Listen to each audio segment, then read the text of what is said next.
இந்த சட்டம் இஸ்லாமிய மக்களின் சொத்துக்களை கொள்ளையடிக்கவும் வக்ஃப் என்ற அமைப்பை இல்லாமல் செய்யவும் பாஜகவால் கொண்டுவரப்பட்டுள்ள ஒரு கருப்பு சட்டம். மத்திய அரசின் வக்ஃப் சட்ட திருத்த மசோதாவை கண்டித்தும் அதனை திரும்ப பெற வலியுறுத்தியும் கோவை மாவட்ட சிறுபான்மை பிரிவு சார்பில் உக்கடம் வள்ளியம்மை பேக்கரி முன்பு காங்கிரஸ் கட்சியினர் ஆர்ப்பாட்டத்தில் ஈடுபட்டனர். மத்திய அரசின் சர்வாதிகார நடவடிக்கைகளை கண்டித்து கோஷங்கள் எழுப்பப்பட்டன. மேலும் பிரதமர் மோடி மற்றும் உள்துறை அமைச்சர் அமித்ஷாவின் புகைப்படங்களை எரித்தும் தங்களது எதிர்ப்பை தெரிவித்தனர். காங்கிரஸ் கட்சியின் மாவட்ட தலைவர் மற்றும் நிர்வாகிகள், சிறுபான்மையினர் துறை நிர்வாகிகள் உட்பட பலர் இந்த ஆர்ப்பாட்டத்தில் கலந்து கொண்டனர்.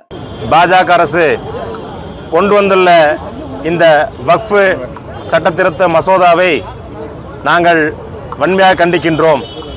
இந்த சட்டம் இஸ்லாமிய மக்களின் சொத்துக்களை கொள்ளையடிக்கவும் வக்ஃப் என்ற அமைப்பை இல்லாமல் செய்யவும் பாஜகவால் கொண்டுவரப்பட்டுள்ள ஒரு கருப்பு சட்டம். நேற்றைய தினம் எங்களை பொறுத்தவரை ஒரு கருப்பு நாளாக கருதுகின்றோம். ஜனநாயகத்தின் மீது நடத்தப்பட்ட மிகப்பெரிய தாக்குதலாக சட்டத்தை நாங்கள் பார்க்கின்றோம். அரசியலமைப்பு கொடுத்துள்ள அனைத்து மக்களுக்கான உரிமைகள் இதில் மீறப்பட்டிருக்கின்றது. நமக்கு இஷ்டப்பட்ட மதத்தை பின்பற்றவும் மத சுதந்திரங்களையும் இது கேள்விக்குறியாக்கின்றிருக்கின்றது. எனவே இந்த சட்டத்தை நாங்கள் கண்டிப்பாக நீதிமன்றத்தின் மூலம் அணுகுவோம். அதே சமயம் தமிழ்நாடு காங்கிரஸ் சிறுபான்மைத்துறை மூலமாக தமிழகம் முழுவதும் தொடர் ஆர்ப்பாட்டங்களும் போராட்டங்களும் நடத்தப்பட இருக்கின்றது. ஒருபொழுதும் இந்த சட்டத்தை நாங்கள் அமல்படுத்த விடமாட்டோம் என்பதை இந்த நேரத்தில் தெரிவித்துக் கொள்கின்றேன்.